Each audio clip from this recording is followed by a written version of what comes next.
Bila kita nampak raut wajah orang yang tenang cerah, maka ketenangan bukan pada wajahnya. Bila nampak orang melangkahkan kaki dengan tenang penuh wibawa, maka ketenangan bukan pada kakinya.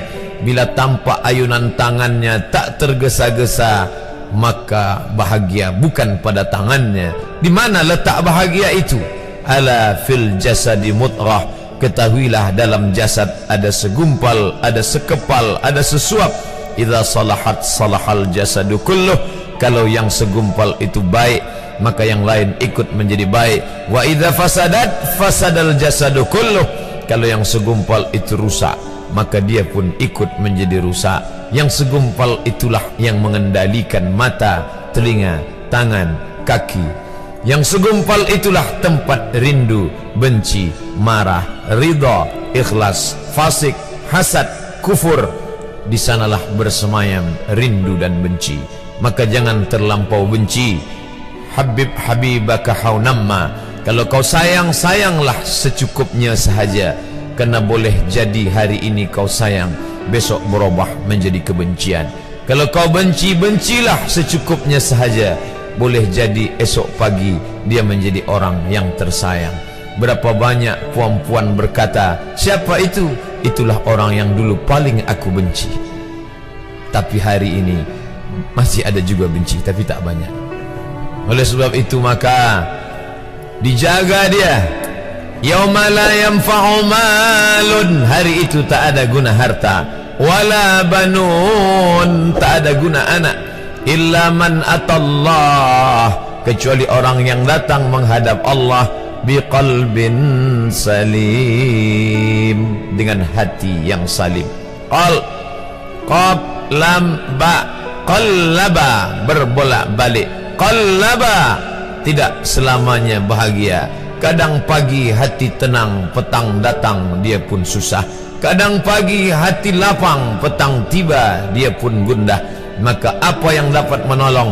Ala bizikrillah. Ketahuilah dengan banyak menyebut mengingat Allah, tatma'innul qulub, maka hati akan menjadi lapang.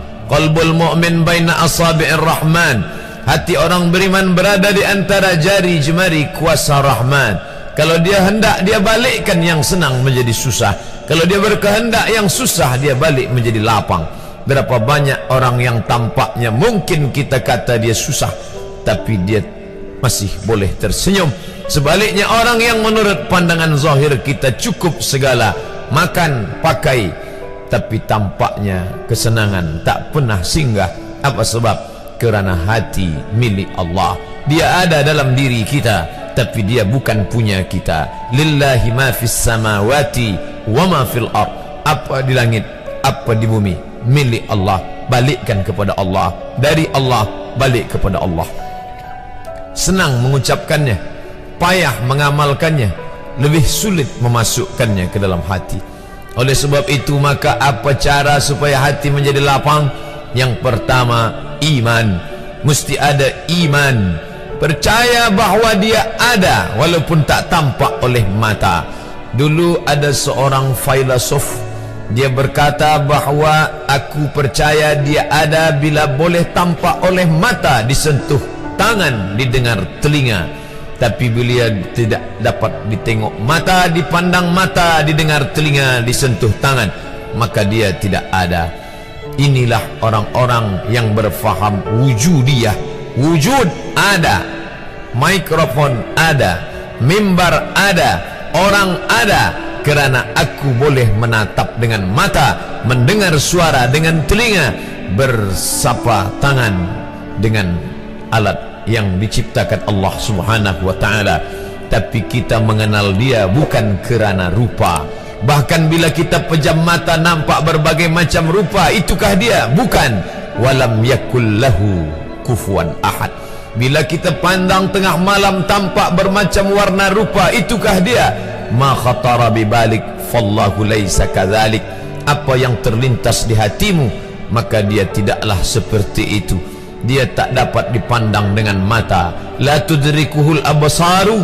Dia tak dapat ditangkap mata. Wa huwa yudrikul absara. Dialah yang dapat menatap mata. Jangankan dia, wajah kita pun kita tak boleh melihatnya. Siapa yang boleh melihat wajahnya? Sementara belum dijumpai cermin, belum pandai orang membuat cermin, orang tak tahu bentuk rupa wajahnya bagaimana. Sampai suatu hari dia dalam perjalanan panjang, dia tengok ada pohonan rindang, lalu kemudian dia berteduh di bawah pohon rindang, menghindar dari panas terik matahari. Di bawah pohon rindang ada kolam air, maka saat dia akan mengambil minum dari air kolam, disitulah dia melihat wajahnya. Oh, begitu rupa wajah di dalam air kolam.